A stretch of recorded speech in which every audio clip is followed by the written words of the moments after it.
இன்றைய கதையின் ஆரம்பத்தில் கண்ணை கட்டி காட்டில் விட்ட மாதிரி இருக்குது மீனா. நடக்கிற பிரச்சனையெல்லாம் சரியாக வேண்டும் என்று நினைத்துதான் எங்கள் வீட்டில் சில விஷயங்களை செஞ்சாங்க.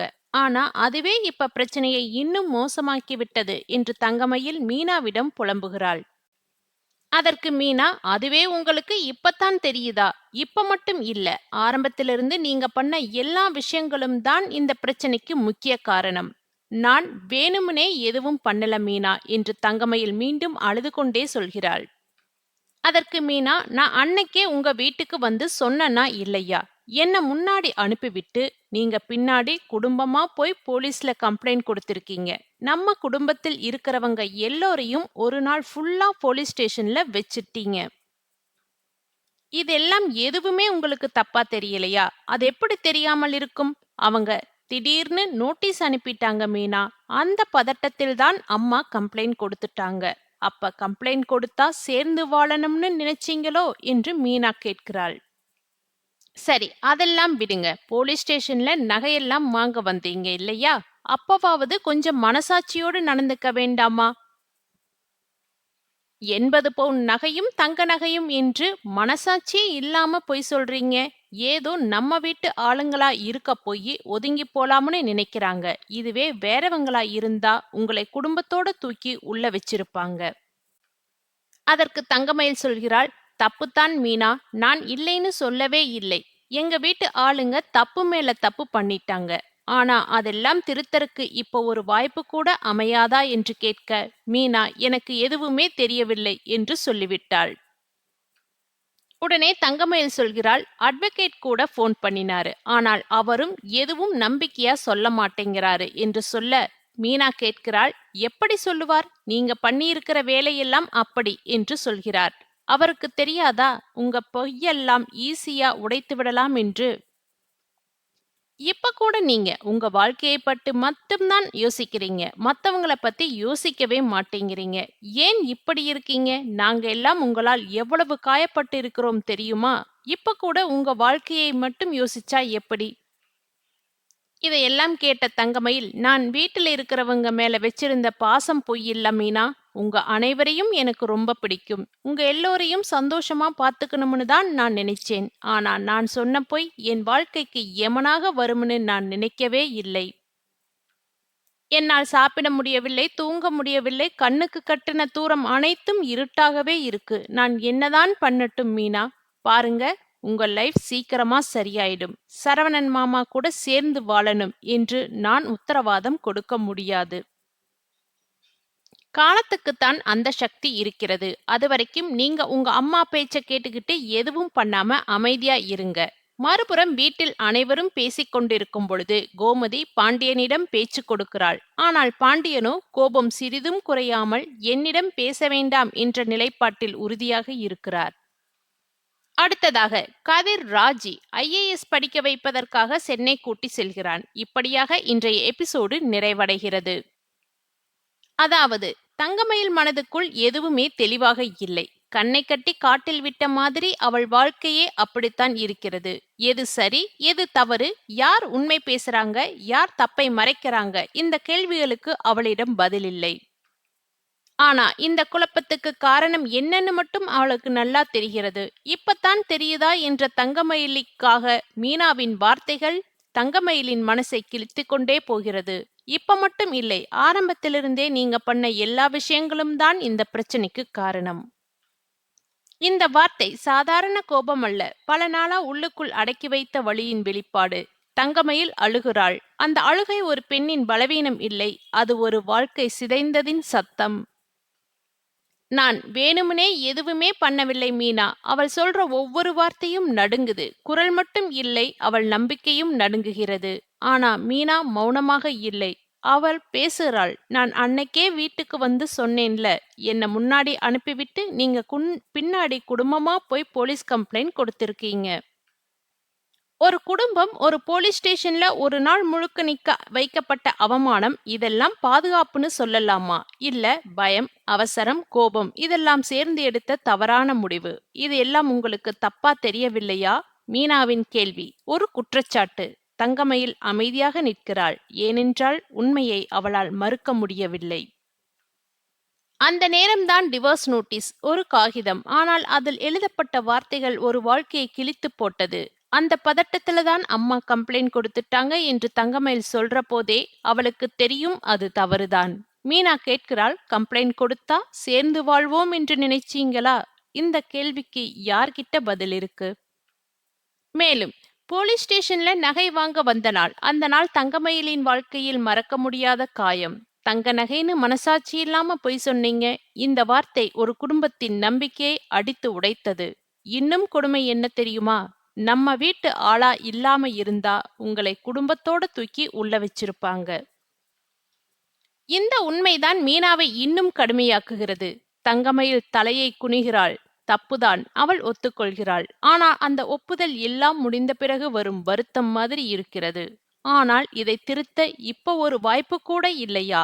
இந்த ஒரு கேள்விதான் இந்த கதையின் மையம். வாய்ப்பு இருக்கா இல்லையா? மீனா சொல்கிறாள், எனக்கு எதுவுமே தெரியலன்னு சொன்னா எல்லாம் சரியாகிடுமா? அட்வொகேட் அவருக்கும் நம்பிக்கை இல்லை. நீங்க பண்ண வேலையெல்லாம் அப்படித்தான் என்ற வார்த்தைகள் மீனாவுக்கு கோபம் வர வைக்கிறது. உங்க பக்கத்துல இருக்கிற பொய்யெல்லாம் எங்களால் ஈஸியாக நிரூபிக்க முடியும். இந்த இடத்தில்தான் ஒரு பெரிய உண்மை வெளிவருகிறது. இந்த போராட்டம் உண்மைக்காக இல்லை. இது சுயநலத்துக்கான போராட்டம்.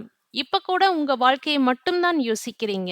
மீனா சொல்ற இந்த வார்த்தை ஒரு பெண்ணின் தனிப்பட்ட கோபம் இல்லை.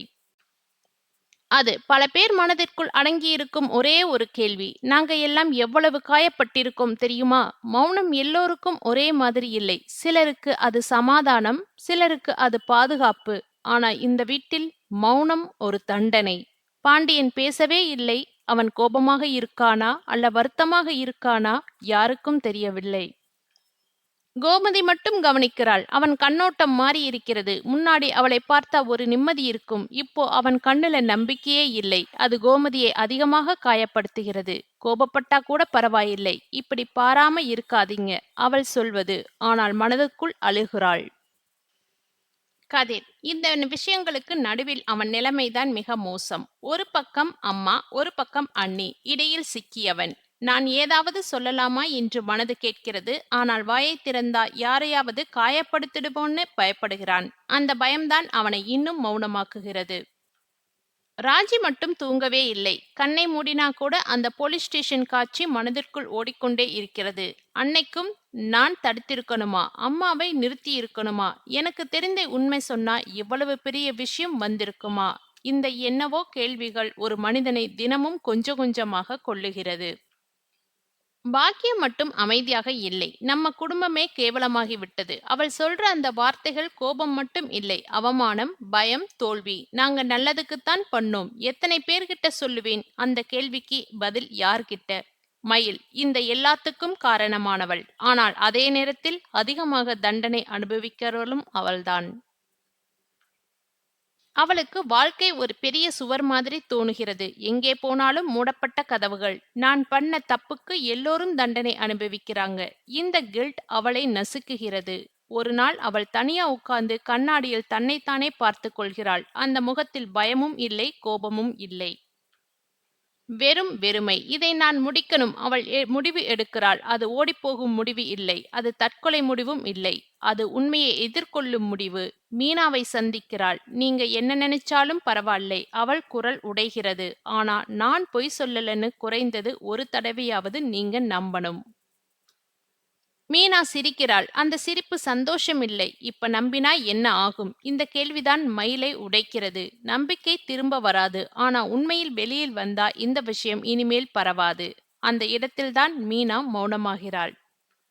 ஏனென்றால் இந்த வார்த்தைகள் பொய்யா இல்லை. வீட்டுக்கு திரும்பிய பிறகு மீனா நீண்ட நேரம் யோசிக்கிறாள். நியாயம்னா என்ன? தண்டனைனா என்ன? ஒரு குடும்பத்தை காப்பாத்துறது சட்டப்படி சரியா இருக்குமா?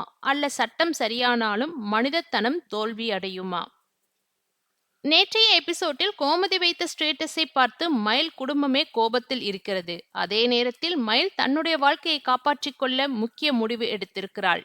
கோமதி தனியாக ஹாலில் வந்து படுத்துக் அம்மாவின் இந்த நிலைமையை பார்த்து கதிர் மனம் உடைந்து போகிறார். ராஜியுடன் ரூமில் தங்குமாறு அம்மாவிடம் சொல்ல, அதெல்லாம் வேண்டாமடா, நான் பார்த்துக்கிறேன் என்று கோமதி மறுத்து விடுகிறார்.